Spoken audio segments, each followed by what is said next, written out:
now my mind is blown. No surprise, guess I should have known. Oh, my mind, now my mind is blown. No surprise, guess I should have known. You got control of me, break my barricades. Walls are crumbling, grounds they shake. You came to save, but it's way too late. Every single time you say I cave.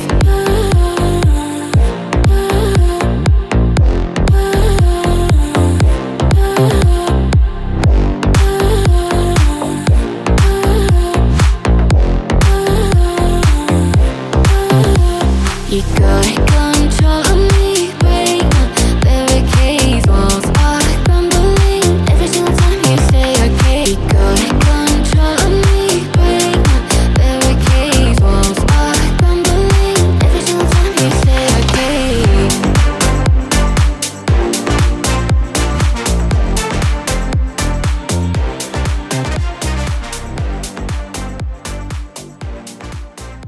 Hello and welcome once again to Neurodivergent News, where we have the resources to help you live in a neurotypical world. I am your host, Deanna Brakefield, the owner of Lionheart Kingdom Marketing, bringing you a weekly episode of this wonderful, wonderful podcast / radio show that we have just gotten started. So I like to start each show by briefly defining what neurodivergent means for our audience.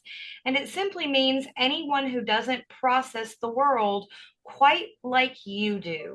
And when I say you, I mean everyone, because we are all unique at the end of the day. So today I have with me a very interesting lady that I've had the pleasure to meet. She is a holistic abstract artist and an intuitive business creator. I have with me Miss Lauri Watson. Miss Lauri, tell us a little bit about yourself. How did you get into the art field? Well, first, thank you for having me. It's a pleasure to be joining you and your audience. Art has always been my wheelhouse. I've always been a creative. Ever since I was little, I was one of the people who in school wouldn't let you borrow my crayons because I was afraid you would dampen the edge, the point of the crayon, and it would be blunt and not sharp like it comes out of the box. So I've always had art as a passion of mine.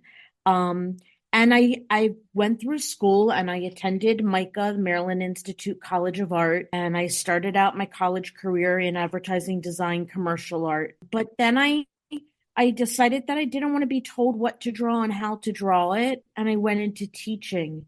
And so I used my art background really more with like my students in class.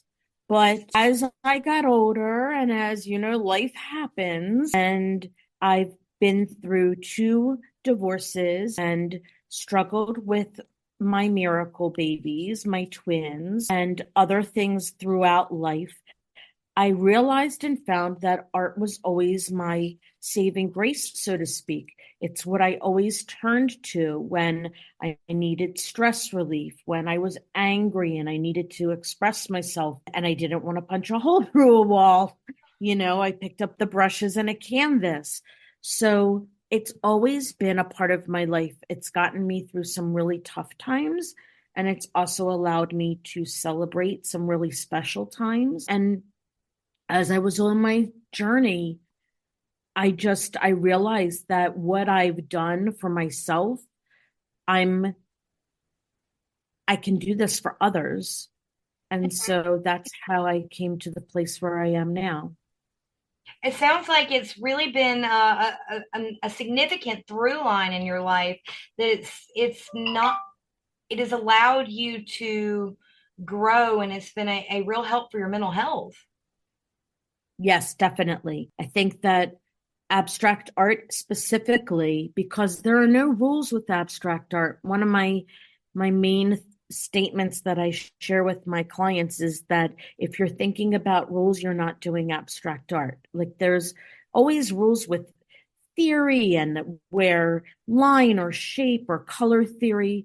But in what I do, rules are not existent, and it becomes a meditative state, and it's an outlet for those of us. There are so many of us who don't know how to find the right words to express our feelings. Mm-hmm. And so art and using expressive abstract art, oftentimes it's once you're done and you've completed a piece that you're then able to share the words that you were trying to find. It comes to you because you know then what your emotions were and what you created. So, yeah, it's really. I really loved one thing that you said, that all the rules kind of fly out the window.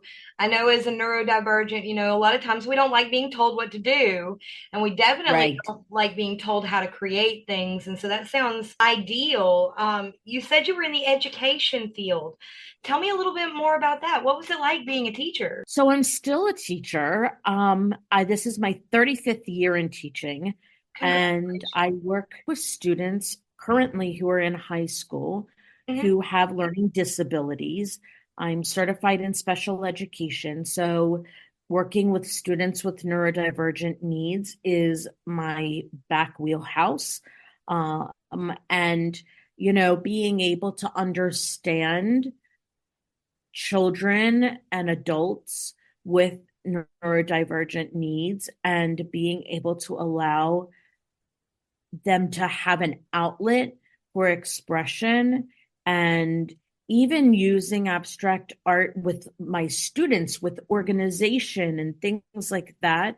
It just helps so greatly for them to know that, like, they don't have to stay quote unquote in the lines.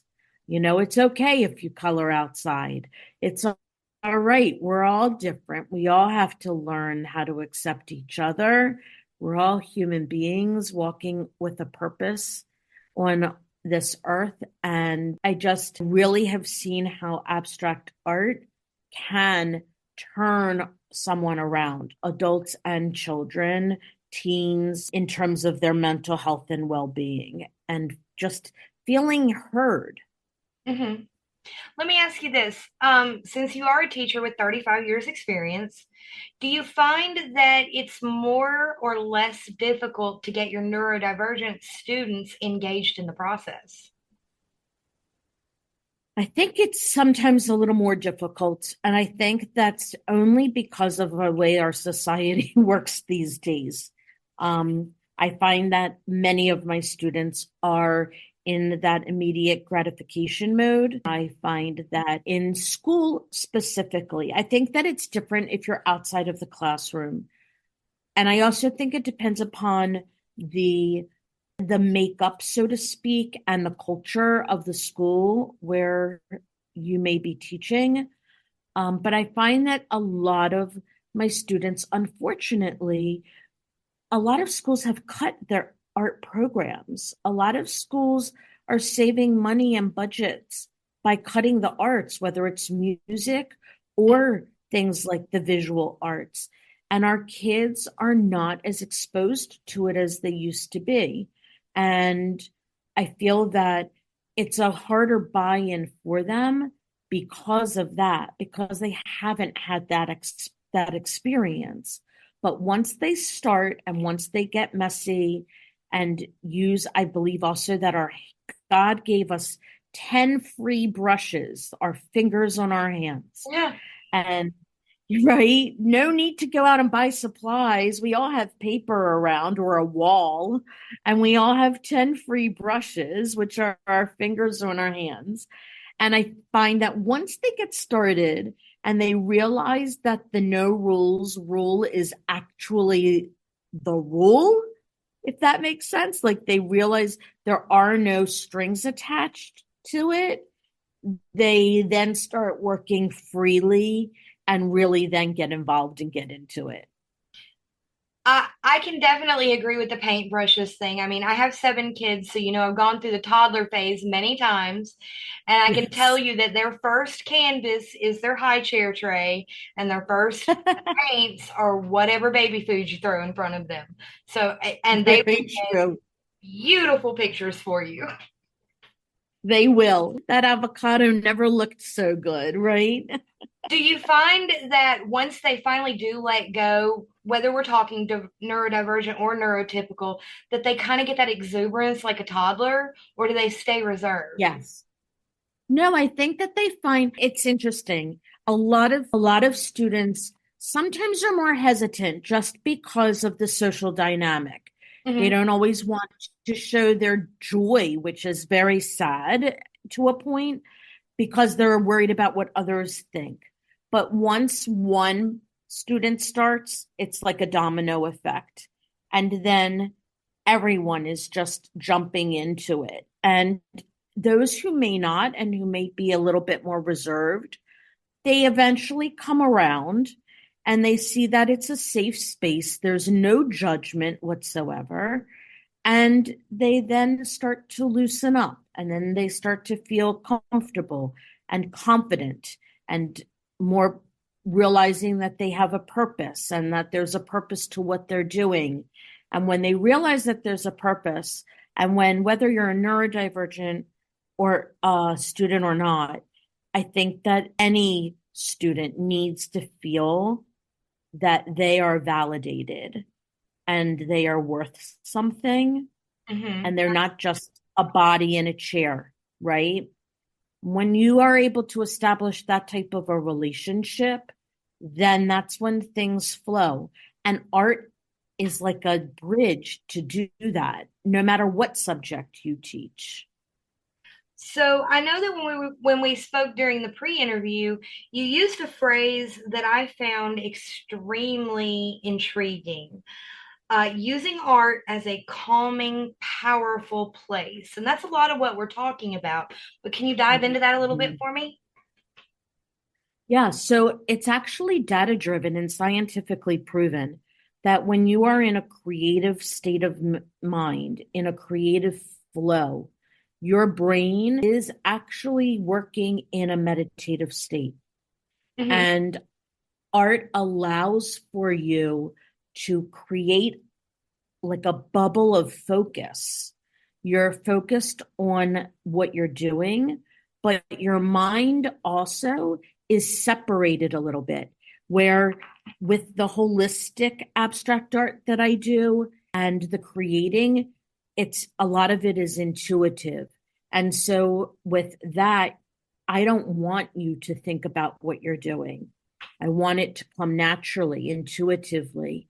And so when you're doing abstract art intuitively and not attaching thought to it, not saying, I need to move the pencil or the paint to the right or to the left, or I need to move more up or down. And you just let it come naturally, whatever flows from you. You're then creating in a space where you are in a meditative state. You are not having your brain working overtime in terms of figuring out what it has to do. And that's one of the biggest difficulties for some of our students and for my adult clients as well is overthinking things. Hmm. But they realize I have so many times when my clients, when we're done, they're like, oh, I feel like I just had a massage or I'm ready for a nap. I'm so relaxed. Do you ever find that with your special education students, you have trouble getting them to disengage? Because I know we can get extremely hyper focused. That's an always yes. there's always there's always one student at least who is like, I'm not done yet. I'm not finished yet. I just one more minute, please. Just one more minute.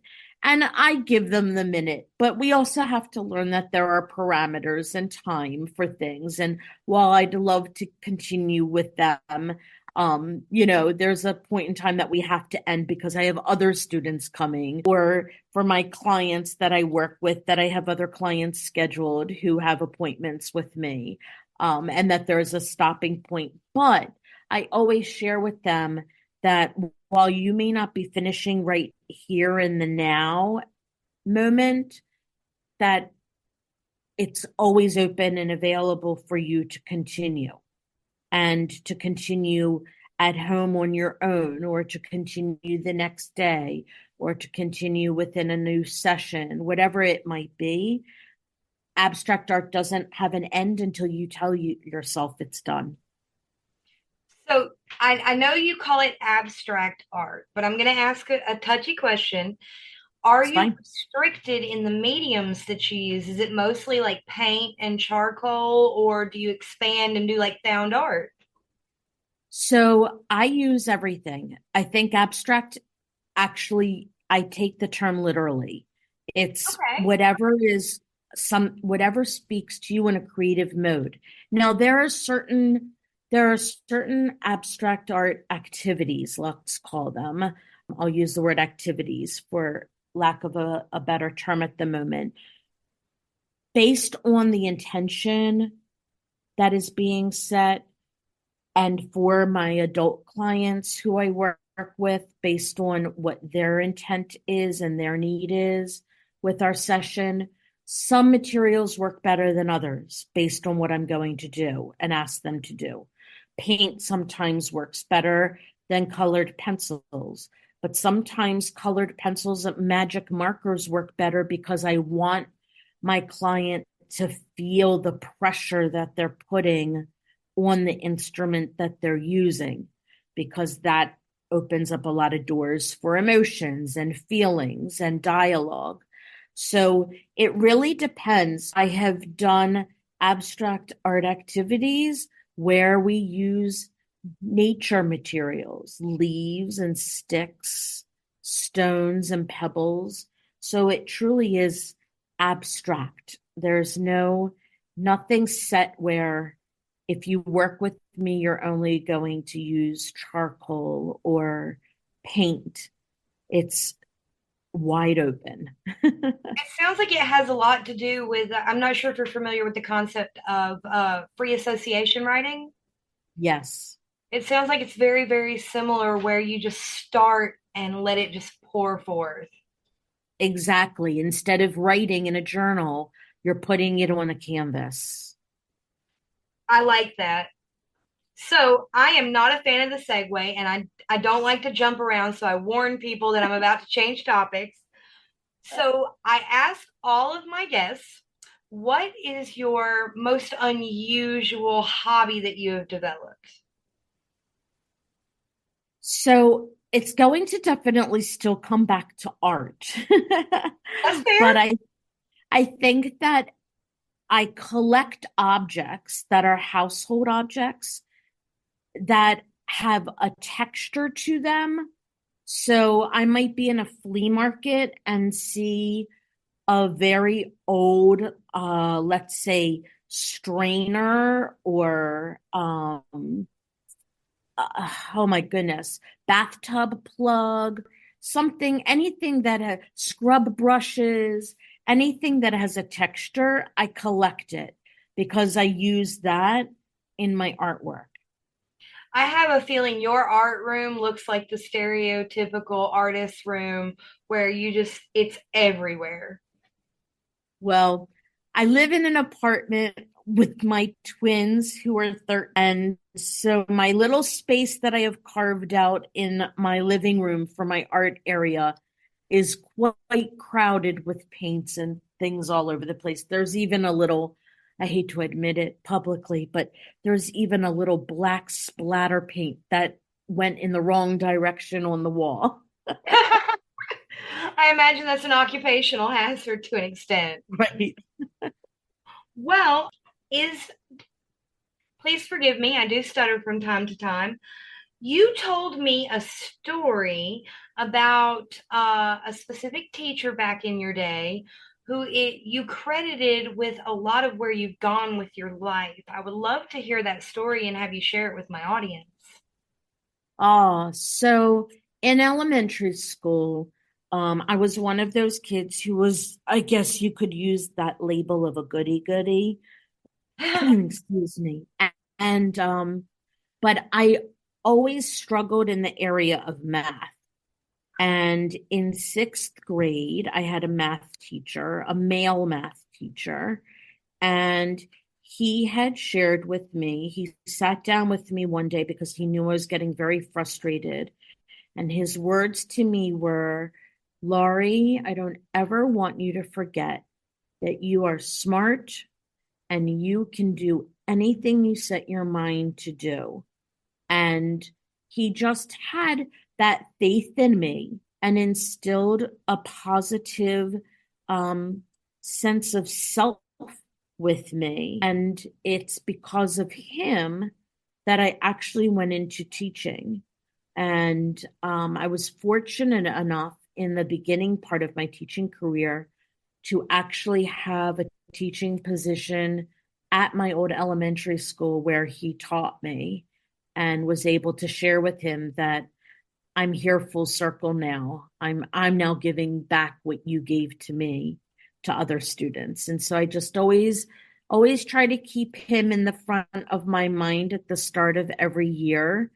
And not even just in school, but with every client that I work with, I keep his words that he gave to me in my heart and in my mind, because that's how I want to provide for others. So has it come back full circle for you yet? Has a student returned to you? It has. It's happened several times, but one specific student that I had, she left high school and then went overseas to study. And she messaged me, she texted me, and she said, my last name's Getlan-Watson, and so my kids call me Miss GW. And so she texted me and she said, Miss GW, I just want you to know that I was just in class and my professor was speaking about different types of learners, and you were the first person who came to my mind. And I just want to thank you for accepting me and knowing what I needed when it was different from what anyone else needed. And I mean, That's amazing. couldn't ask for anything more.